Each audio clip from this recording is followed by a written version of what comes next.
Batiatus' father has died. During the funeral, Batiatus blames Tullius. Vetius comes to give his condolences and then mentions that the bargain for Gannicus has been struck. Batiatus is outraged. If he doesn't agree, he will be forever removed from the games. Gannicus speaks to Oenomaus and prays the good qualities of Melita. Batiatus gives a speech before his father's cremation. We see Dagon staring in anger at Asher. The pier is put on fire and the gladiators have an honoring match. Gannicus wants to be delivered to Tullius and kill him. Batiatus says that his father never liked him, so he must be doing this for Melita. But he's told that he must first serve Vetius Ludus for 1 year before he can even get to Tullius. Batiatus doesn't want him to do it. Solonia says that maybe Vetius poisoned the wine. He's against Batiatus' plan to kill Tullius. Lucretia then puts a mark on Navia. She'll be now serving Lucretia instead of Melita. Lucretia finds unfortunate that Diona fled, so she'll make sure that no one will touch her and she'll be only given to a worthy man. Gannicus is furious and Oenomaus isn't happy that he's being sold to Tullius, but he wants his life because he supposedly killed Melita. But Oenomaus wonders how it comes that Melita drank it. He says it doesn't matter and he'll proceed with his intention. Oenomaus doesn't want him to die. As he's about to tell about Melita to Oenomaus, Batiatus prevents him from telling and says that he won't sell him to Tullius. We then see Tullius angry. Solonia says that Gannicus is being shipped elsewhere. As Tullius wants to kill him, Solonia says that Batiatus is meeting with someone and wants Gannicus to flee. He will then try to assassinate Tullius. At night, Batiatus arrives with Barca, Oenomaus, and Gannicus. The Syrians also arrive. When Tullius appears, Batiatus' men appear and they all begin fighting. All the men fight out of rage. Gannicus beats down Vetius. Barca gets stabbed while Batiatus takes the man down. Tullius is taken down by Gannicus and is almost killed. Batiatus tells them to stop as it would be too quick for death.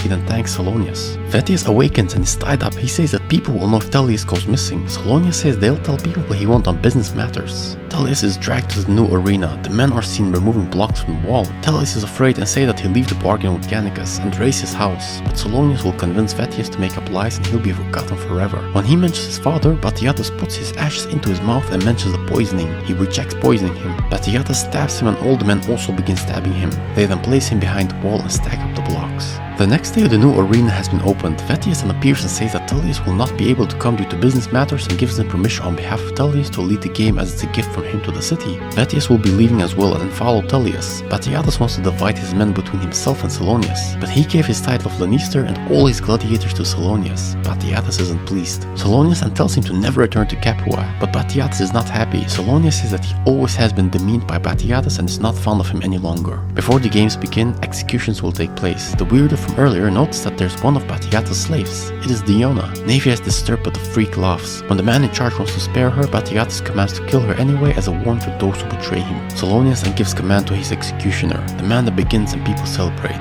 Diona looks to Navia. They both cry and she's also executed. An unfortunate end and the freak laughs. Dagon tells Asher that he'll join them soon. The matches begin and Crixus has victory. Asher is also victorious. Solon's men then kill 2 opponents, but so does Gannicus. All the remaining gladiators of Batiatus will then face Solonius' men together. But Crixus wants to prove himself against Gannicus. Solonius has more men remaining. The men must fight within the flames. The battle begins. Gannicus goes all out but is then taken down. One of Batiatus' men is killed, but then Gannicus takes down one of them. And so does Asher. Crixus fights and also wins, but he's shortly kicked down and attacked by 2 men. However, Dagon suddenly begins attacking Asher and Solonius mocks him. Asher kicks dust in his face and stabs him.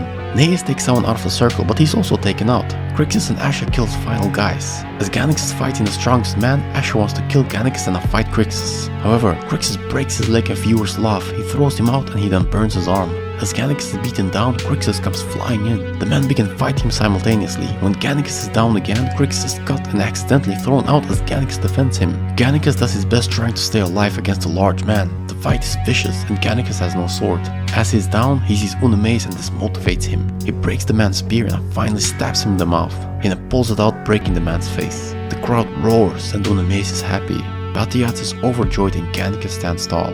Solonius then purposely says that Gannicus should be given freedom. The man in charge agrees, but Batiatus is not happy. The man praises Gannicus and then bestows freedom upon him. As Gannicus is departing, Batiatus says that Gannicus is always welcome, but he has some bad memories here. He then shakes hands with Crixus and tells him to seek him out when he has freedom for a final contest. He then hands him the necklace he was given when he became champion. We then see Asher with his broken leg and burned arm. He's sad. Oenomaus hands Gannicus a blade of freedom. He says that Melita would have been proud. He then tells him that she loved her husband more than anyone else. He then departs towards freedom. Batiatus says that he will see this house elevated and will get proper reward for what he has done. We then see him dead, and Spartacus says that he did it because it is just. Now the rebellion of Spartacus begins.